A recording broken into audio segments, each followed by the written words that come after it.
मेरे सभी श्रोताओं को मेरा प्यार भरा नमस्कार। आज मैं आपके लिए लाई हूँ हिंदी के महान साहित्यकार प्रेमचंद जी की लिखी हुई एक कहानी जिसका शीर्षक है बड़े भाई साहब। प्रेमचंद जी की रचनाओं का काल है 1906 से 1936 तक का। तो प्रस्तुत है कहानी बड़े भाई साहब। मेरे भाई साहब मुझसे 5 साल बड़े थे, लेकिन केवल 3 दर्जे आगे। उन्होंने भी उसी उम्र में पढ़ना शुरू किया था जब मैंने शुरू किया, लेकिन तालीम जैसे महत्व के मामले में वह जल्दबाजी से काम लेना पसंद न करते थे। इस भावना की बुनियाद खूब मजबूत डालनी चाहते थे, जिस पर आलीशान महल बन सके। 1 साल का काम 2 साल में करते थे, कभी कभी 3 साल भी लग जाते थे। बुनियाद भी पुख्ता ना हो तो मकान कैसे पायदार बने। मैं छोटा था, वह बड़े थे। मेरी उम्र 9 साल की थी, वह 14 साल के थे। उन्हें मेरी तंबीह और निगरानी का पूरा और जन्म सिद्ध अधिकार था, और मेरी शालीनता इसी में थी कि उनके हुक्म को कानून समझूं। वह स्वभाव से बड़े अध्ययनशील थे, हरदम किताब खोले बैठे रहते, और शायद दिमाग को आराम देने के लिए कभी कॉपी पर, कभी किताब के हाशियों पर चिड़ियों, कुत्तों, बिल्लियों की तस्वीरें बनाया करते थे। कभी कभी एक ही नाम या शब्द या वाक्य 10-20 बार लिख डालते। कभी एक शेर को बार बार सुंदर अक्षरों में नकल करते। कभी शब्द रचना करते जिसमें ना कोई अर्थ होता, ना कोई सामंजस्य। मसलन एक बार उनकी कॉपी पर मैंने यह इबारत देखी: स्पेशल, अभिनव, भाइयों भाइयों, दरअसल, भाई भाई, राधे श्याम, श्री युक्त, राधे श्याम, 1 घंटे तक। इसके बाद एक आदमी का चेहरा बना हुआ था। मैंने बहुत चेष्टा की कि इस पहेली का कोई अर्थ निकालूं, लेकिन असफल रहा, और उनसे पूछने का साहस ना हुआ। वह 9वीं जमात में थे और मैं 5वीं में। उनकी रचनाओं को समझना मेरे लिए छोटा मुंह बड़ी बात थी। मेरा जी पढ़ने में बिल्कुल न लगता था। 1 घंटा भी किताब लेकर बैठना पहाड़ था। मौका पाते ही हॉस्टल से निकलकर मैदान में आ जाता, और कभी कंकरियां उछालता, कभी कागज की तितलियां उड़ाता, और कहीं कोई साथी मिल गया तो पूछना ही क्या। कभी चार दीवारी पर चढ़कर नीचे कूद रहे हैं, कभी फाटक पर सवार उसे आगे पीछे चलाते हुए मोटर कार का आनंद उठा रहे हैं। लेकिन कमरे में आते ही भाई साहब का वह रौद्र रूप देखकर प्राण सूख जाते। उनका पहला सवाल यह होता, कहाँ थे? हमेशा यही सवाल इसी ध्वनि में हमेशा पूछा जाता था, और इसका जवाब मेरे पास केवल मौन था। ना जाने मेरे मुंह से यह बात क्यों ना निकलती कि जरा बाहर खेल रहा था। मेरा मौन कह देता था कि मुझे अपना अपराध स्वीकार है, और भाई साहब के लिए इसके सिवा और कोई इलाज ना था कि स्नेह और रोज से मिले हुए शब्दों में मेरा सत्कार करें। इस तरह अंग्रेजी पढ़ोगे तो जिंदगी भर पढ़ते रहोगे और हर्फ ना आएगा। अंग्रेजी पढ़ना कोई हंसी खेल नहीं है कि जो चाहे पढ़ ले। नहीं, ऐरा गैरा नत्थु खैरा सभी अंग्रेजी के विद्वान हो जाते। यहाँ रात दिन आंखें फोड़नी पड़ती हैं और खून जलाना पड़ता है, तब कहीं यह विद्या आती है। और आती क्या है? हाँ, कहने को तो आ जाती है। बड़े बड़े विद्वान भी शुद्ध अंग्रेजी नहीं लिख सकते, बोलना तो दूर रहा। और मैं कहता हूँ, तुम कितने भोगा हो कि मुझे देखकर भी सबक नहीं लेते। मैं कितनी मेहनत करता हूँ, यह तुम अपनी आंखों से देखते हो। अगर नहीं देखते तो यह तुम्हारी आंखों का कसूर है, तुम्हारी बुद्धि का कसूर है।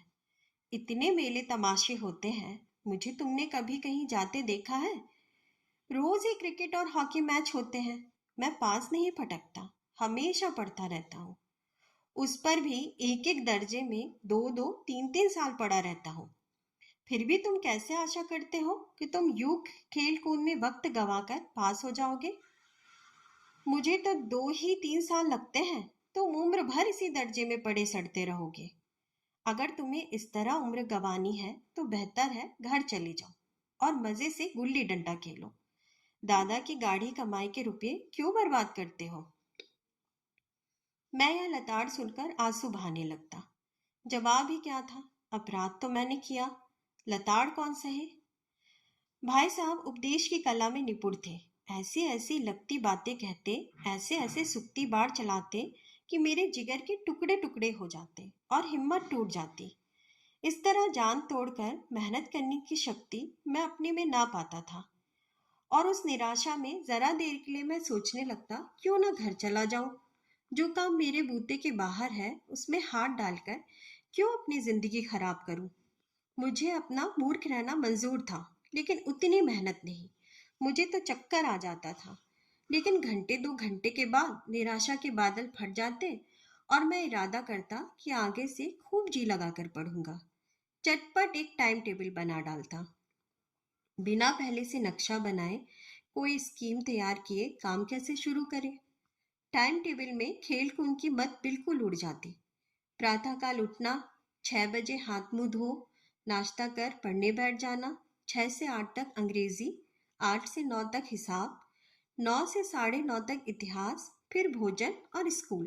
3:30 बजे स्कूल से वापस होकर आधा घंटे आराम, 4 से 5 तक भूगोल, 5 से 6 तक ग्रामर, आध घंटा हॉस्टल के सामने ही टहलना, 6:30 से 7 तक अंग्रेजी कंपोजिशन, फिर भोजन करके 8 से 9 तक अनुवाद, 9 से 10 तक हिंदी, 10 से 11 तक विविध विषय, फिर विश्राम। मगर टाइम टेबल बना लेना एक बात है, उस पर अमल करना दूसरी बात। पहले ही दिन उसकी अवहेलना शुरू हो जाती। मैदान की वह सुखद हरियाली, हवा के हल्के हल्के झोंके, फुटबॉल की वह उछल कूद, कबड्डी के वह दाव घात, वॉलीबॉल की वह तेजी और फुर्ती मुझे अज्ञात और अनिवार्य रूप से खींच ले जाती और मैं वहां जाते ही सब कुछ भूल जाता। वह जानलेवा टाइम टेबल, वह आंख फोड़ पुस्तकें किसी की याद न रहती और भाई साहब को नसीहत और फसीहत करने का अवसर मिल जाता।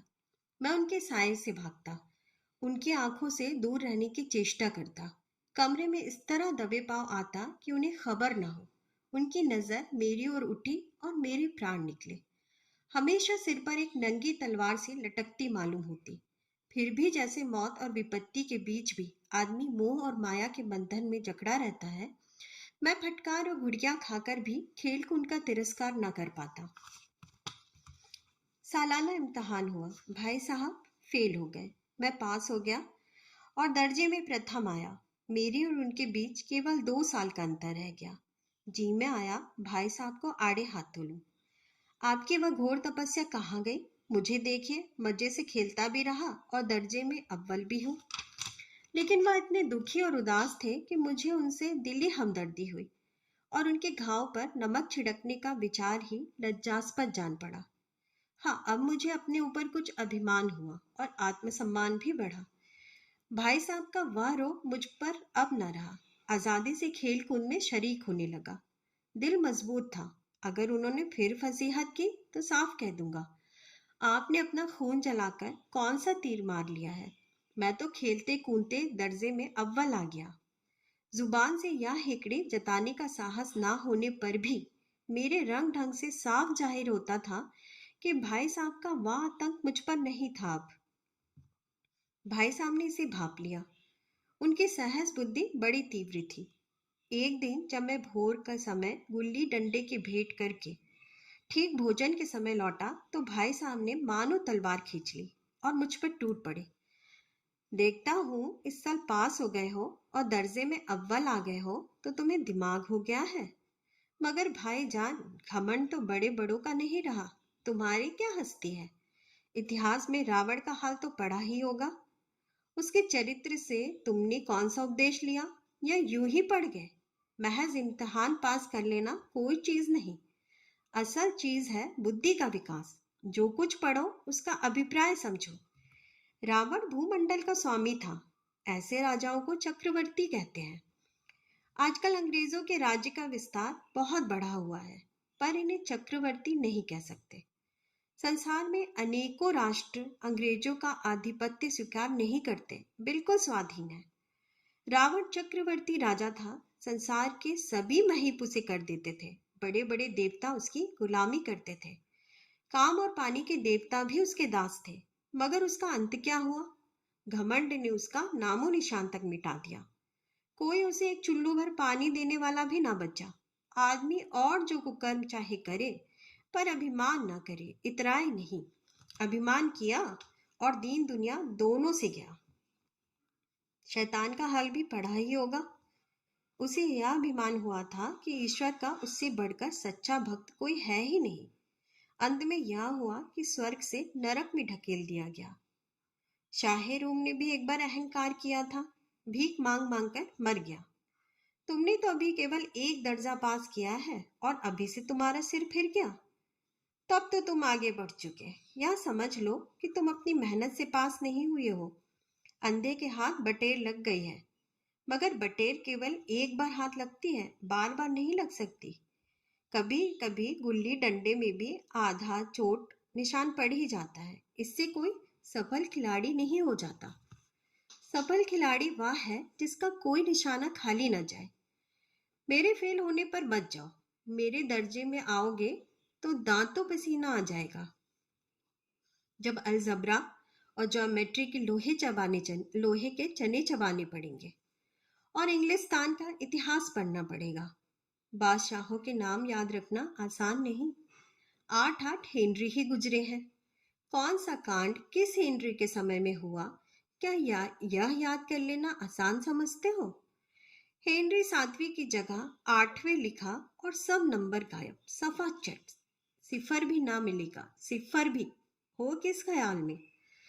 दर्जनों तो जेम्स हुए हैं, दर्जनों विलियम्स, कोड़ियों चार्ल्स। दिमाग चक्कर खाने लगता है, आंधी रोग हो जाता है। इन अभागों को नाम भी नहीं जुड़ते थे। एक ही नाम के पीछे दोयम, सोयम, चहारुम, पंचुम लगाते चले गए। मुझसे पूछते तो 10 लाख नाम बता देता।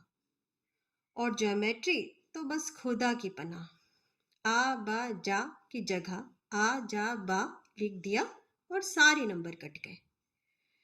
कोई निर्दयी परीक्षकों से नहीं पूछता कि आखिर आ बा जा और आ जा बा में क्या फर्क है, और व्यर्थ की बात के लिए क्यों छात्रों का खून पीते हो? दाल भात रोटी खाई या दाल रोटी भात खाया, इसमें क्या रखा है? मगर इन परीक्षकों को क्या परवाह। वह तो वही देखते हैं जो पुस्तक में लिखा है। चाहते हैं कि लड़के अक्षर अक्षर रट डालें, और इसी रटंत का नाम शिक्षा रख छोड़ा है। और आखिर इन बेसिर पैर की बातों के पढ़ने से क्या फायदा? इस रेखा पर वह लंब गिरा दो तो आधा लंब से दुगना होगा। पूछिए, इससे प्रयोजन दुगना नहीं चौगना हो जाए या आधा ही रहे, मेरी बला से। लेकिन परीक्षा में पास होना है तो यह सब खुराफात याद रखनी पड़ेगी। कह दिया समय की पाबंदी पर एक निबंध लिखो जो 4 पन्नों से कम ना हो। अब आप कॉपी सामने खोले, कलम हाथ में लेकर उसके नाम को रोइए। कौन नहीं जानता कि समय की पाबंदी बहुत अच्छी बात है। इससे आदमी के जीवन में संयम आ जाता है, दूसरों का उस पर स्नेह होने लगता है और उसके कारोबार में उन्नति होती है। लेकिन इस जरा सी बात पर 4 पन्ने कैसे लिखे? जो बात एक वाक्य में कही जा सके उसे 4 पन्नों में लिखने की क्या जरूरत? मैं तो इसे हिमाकत कहता हूँ। या तो समय की किफायत नहीं बल्कि उसका दुरुपयोग है कि व्यर्थ में किसी बात को ठूस दिया जाए। हम कहते हैं आदमी को जो कुछ कहना है चटपट कह दे, अपनी राह ले। मगर नहीं, आपको 4 पन्ने रंगने पड़ेंगे, चाहे जैसे लिखे, और पन्ने भी पूरे फुल स्केप के आकार के। यह छात्रों पर अत्याचार नहीं तो क्या है? अनर्थ यह है कि कहा जाता है संक्षेप में लिखो। समय की पाबंदी पर संक्षेप में एक निबंध लिखो जो 4 पन्नों से कम ना हो। ठीक, संक्षेप में तो 4 पन्ने हुए नहीं, शायद 100-200 पन्ने लिखवाते। तेज भी दौड़िए और धीरे धीरे भी। उल्टी बात है या नहीं? बालक भी इतनी सी बात समझ सकता है, लेकिन इन अध्यापकों को इतनी तमीज भी नहीं। उस पर दावा है कि हम अध्यापक हैं। मेरे दर्जे में आओगे लाला तो ये सारे पापड़ बेलने पड़ेंगे और तब आटे दाल का भाव मालूम होगा। इस दर्जे में अव्वल आ गए हो तो जमीन पर पाँव नहीं रखते। इसलिए मेरा कहना मानिए। लाख फेल हो गया हूं लेकिन तुमसे बड़ा हूं। संसार का मुझे तुमसे कहीं ज्यादा अनुभव है। जो कुछ कहता हूँ उसे गिरह बांधिए, नहीं पछताइएगा। स्कूल का समय निकट था। नहीं ईश्वर जाने यह उपदेश माला कब समाप्त होती। भोजन आज मुझे निस्वाद लग रहा था। जब पास होने पर यह तिरस्कार हो रहा है तो फेल होने पर तो शायद प्राण ही निकाल लिए जाए। भाई साहब ने अपने दर्जे की पढ़ाई का जो भयंकर चित्र खींचा था, उसने मुझे भयभीत कर दिया। स्कूल छोड़कर घर नहीं भागा, यही ताज्जुब है। लेकिन इतने तिरस्कार पर भी पुस्तकों में मेरी अरुचि जो की त्यों बनी रही। खेल कूद का कोई अवसर हाथ से न जाने देता। पढ़ता भी मगर बहुत कम, बस इतना कि रोज का टास्क पूरा हो जाए और दर्जे में जलील ना होना पड़े। अपने ऊपर जो विश्वास पैदा हुआ था वो लुप्त हो गया और फिर चोरों का सा जीवन कटने लगा। फिर सालाना इम्तिहान हुआ और कुछ ऐसा संयोग हुआ कि मैं फिर पास हो गया और भाई साहब फेल हो गए। मैंने बहुत मेहनत नहीं की पर ना जाने कैसे दर्जे में अव्वल आ गया। मुझे खुद अचरज हुआ। भाई साहब ने प्राणांतक परिश्रम किया था। कोर्स का एक एक शब्द चाट गए थे। 10 बजे रात तक इधर उधर, 4 बजे भोर से 6 से 9:30 तक, स्कूल जाने के पहले तक। मुद्रा कांतिहीन हो गई थी मगर बेचारे फेल हो गए। मुझे उन पर दया आती थी। नतीजा सुनाया गया तो वह रो पड़े और मैं भी रोने लगा। अपने पास होने की खुशी आधी हो गई। मैं भी फेल हो गया होता तो भाई साहब को इतना दुख ना होता, लेकिन विधि की बात कौन टाले। मेरे और मेरे भाई साहब के बीच में अब केवल एक दर्जे का अंतर है। मेरे मन में एक कुटिल भावना उदय हुई कि कहीं भाई साहब एक साल और फेल हो जाए तो मैं उनके बराबर आ जाऊं। फिर वह किस आधार पर मेरी फजीहत कर सकेंगे। लेकिन मैंने इस कमीने विचार को दिल से बलपूर्वक निकाल दिया। आखिर वह मुझे मेरे हित के विचार से ही तो डांटते हैं। मुझे उस वक्त अप्रिय लगता है अवश्य, मगर यह शायद उनके उपदेशों का ही असर है कि मैं दनादन पास हो जाता हूँ और इतने अच्छे नंबरों से। अब भाई साहब बहुत कुछ नर्म पड़ गए थे। कई बार मुझे डांटने का अवसर पाकर भी उन्होंने धीरज से काम लिया। शायद अब वह खुद समझने लगे थे कि मुझे डांटने का अधिकार उन्हें नहीं रहा, या रहा भी तो बहुत कम। मेरी स्वच्छंदता भी बढ़ी। मैं उनकी सहिष्णुता का अनुचित लाभ उठाने लगा। मुझे कुछ ऐसी धारणा हुई कि मैं पास हो ही जाऊंगा, पढ़ूं या ना पढ़ूं, मेरी तकदीर बलवान है। इसलिए भाई साहब के डर से जो थोड़ा बहुत पढ़ लिया करता था वह भी बंद हुआ। मुझे कनकौए उड़ाने का नया शौक पैदा हो गया था और सारा समय पतंगबाजी की ही भेंट हो जाता था। फिर भी मैं भाई साहब का अदब करता था और उनकी नजर बचाकर कनकौए उड़ाता था। माझा देना, कन्ये बांधना, पतंग टूर्नामेंट की तैयारियां आदि समस्याएं सब गुप्त रूप से हल की जाती थी। मैं भाई साहब को यह संदेह न करने देना चाहता था कि उनका सम्मान और लिहाज मेरी नजरों में कम हो गया है। एक दिन संध्या समय हॉस्टल से दूर में कनकौआ लूटने बेतहाशा दौड़े जा रहा था। आंखें आसमान की ओर थी, मन उस आकाशगामी पथिक की ओर जो मंद गति से झूमता पतन की ओर चला जा रहा था। मानो कोई आत्मा स्वर्ग से निकलकर विरक्त मन में नए संस्कार ग्रहण करने जा रही हो। बालकों की पूरी सेना लग गए और झाड़ धाड़ बांस लिए इनका स्वागत करने को दौड़ी आ रही थी। किसी को अपने आगे पीछे की खबर ना थी। सभी मानो उस पतंग के साथ ही आकाश में उड़ रहे थे जहां सब कुछ समतल है, न मोटर कार है, न ट्राम, न गाड़ियां। सहसा भाई साहब से मेरी मुठभेड़ हो गई, जो शायद बाजार से लौट रहे थे। उन्होंने वहीं हाथ पकड़ लिया और उग्र भाव से बोले, इन बाजारी लौंडों के साथ धेले के कनकौए के लिए दौड़ते तुम्हें शर्म नहीं आती? तुम्हें इसका भी कुछ लिहाज नहीं कि अब नीची जमात में नहीं हो बल्कि 8वीं जमात में आ गए हो और मुझसे केवल एक दर्जा नीचे हो। आखिर आदमी को कुछ तो अपनी पोजीशन का ख्याल रखना चाहिए। एक जमाना था कि लोग 8वां दर्जा पास करके नायब तहसीलदार हो जाते थे। मैं कितनी ही मिडिलचियों को जानता हूँ जो आज अव्वल दर्जे के डिप्टी मजिस्ट्रेट या सुपरिंटेंडेंट हैं। कितने ही 8वीं जमात वाले हमारे लीडर और समाचार पत्रों के संपादक हैं। बड़े बड़े विद्वान उनकी मातहती में काम करते हैं और तुम उसी 8वें दर्जे में आकर बाजारी लौंडों के साथ कनकौए के लिए दौड़ रहे हो। मुझे तुम्हारी इस कम अक्ली पर दुख होता है। तुम ज़हीन हो, इसमें शक नहीं, लेकिन वह ज़हन किस काम का जो हमारे आत्मगौरव की हत्या कर डाले। तुम अपने दिल में समझते होगे मैं भाई साहब से महज एक दर्जा नीचे हूँ और अब उन्हें मुझको कुछ कहने का हक नहीं। लेकिन यह तुम्हारी गलती है। तुमसे 5 साल बड़ा हूँ और चाहे आज तुम मेरी ही जमात में आ जाओ और परीक्षकों का यही हाल है तो निस्संदेह अगले साल तुम मेरे समकक्ष हो जाओगे और शायद 1 साल बाद मुझसे आगे भी निकल जाओ। लेकिन मुझ में और तुम में जो 5 साल का अंतर है उसे तुम क्या खुद भी नहीं मिटा सकता। मैं तुमसे 5 साल बड़ा हूँ और हमेशा रहूंगा। मुझे दुनिया का और जिंदगी का जो तजुर्बा है तुम उसकी बराबरी नहीं कर सकते, चाहे तुम एमए और डिलीट और डीफिल ही क्यों ना हो जाओ। समझे? समझ किताब पढ़ने से नहीं आती, दुनिया देखने से आती है। हमारी अम्मा ने कोई दर्जा पास नहीं किया और दादा भी शायद 5वीं 6ठी जमात के आगे नहीं गए। लेकिन हम दोनों चाहे सारी दुनिया की विद्या पढ़ लें, अम्मा और दादा को हमें समझाने और सुधारने का अधिकार हमेशा रहेगा।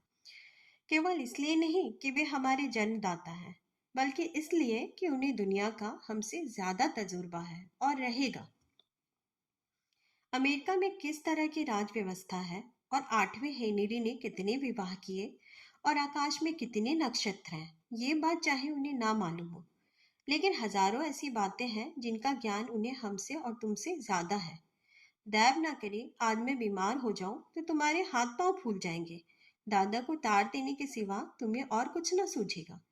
लेकिन तुम्हारी जगह दादा हो तो किसी को तार ना दे, ना घबराए, ना बदहवास हो। पहले खुद मर्ज पहचान कर इलाज करेंगे, उसमें सफल ना हुए तो किसी डॉक्टर को बुलाएंगे। बीमारी तो खैर बड़ी चीज है, हम तुम तो इतना भी नहीं जानते कि महीने भर का खर्च महीना भर कैसे चले। जो कुछ दादा भेजते हैं उसे हम 20-22 तक खर्च कर डालते हैं और फिर पैसे पैसे को मोहताज हो जाते हैं। नाश्ता बंद हो जाता है, धोबी और नाई से मुंह चुराने लगते हैं। लेकिन जितना आज हम और तुम खर्च कर रहे हैं उसके आधे में दादा ने अपनी उम्र का बड़ा भाग इज्जत और नेक नामी के साथ निभाया है और एक कुटुंब का पालन किया है जिसमें सब मिलाकर 9 आदमी थे। अपने हेडमास्टर को ही देखो, एमए है कि नहीं? और यहाँ के एमए नहीं, ऑक्सफोर्ड के। 1,000 रुपये पाते हैं, लेकिन उनके घर का इंतजाम कौन करता है? उनकी बूढ़ी माँ। हेडमास्टर साहब की डिग्री यहाँ बेकार हो गई। पहले खुद घर का इंतजाम करते थे, खर्च पूरा ना पड़ता था, कर्जदार रहते थे। जब से उनकी माता जी ने प्रबंध अपने हाथों में लिया है, जैसे घर में लक्ष्मी आ गई है। तो भाईजान यह गुरूर दिल से निकाल डालो कि तुम मेरे समीप आ गए हो और अब स्वतंत्र हो। मेरे देखते तुम बेराह ना चलने पाओगे। अगर तुम यूं ना मानोगे तो मैं थप्पड़ इसका भी प्रयोग कर सकता हूँ। मैं जानता हूँ तुम्हें मेरी बातें जहर लग रही हैं। मैं उनकी इस नई युक्ति से नतमस्तक हो गया। मुझे आज सचमुच अपनी लघुता का अनुभव हुआ और भाई साहब के प्रति मेरे मन में श्रद्धा उत्पन्न हुई। मैंने सजल आंखों से कहा, हरगिज नहीं, आप जो कुछ फरमा रहे हैं वह बिल्कुल सच है और आपको उसके कहने का अधिकार है। भाई साहब ने मुझे गले लगा लिया और बोले, मैं कनकौए उड़ाने को मना नहीं करता, मेरा भी जी ललचाता है, लेकिन करूं क्या? खुद बेराह चलो तो तुम्हारी रक्षा कैसे करूं? यह कर्तव्य भी तो मेरे सिर है। संयोग से उसी वक्त एक कटा हुआ कनकौआ हमारे ऊपर से गुजरा। उसकी डोर लटक रही थी। लड़कों का एक गोल पीछे पीछे दौड़ा चला आता था। भाई साहब लंबे हैं ही, उछलकर उसकी डोर पकड़ ली और बेतहाशा हॉस्टल की तरफ दौड़े। मैं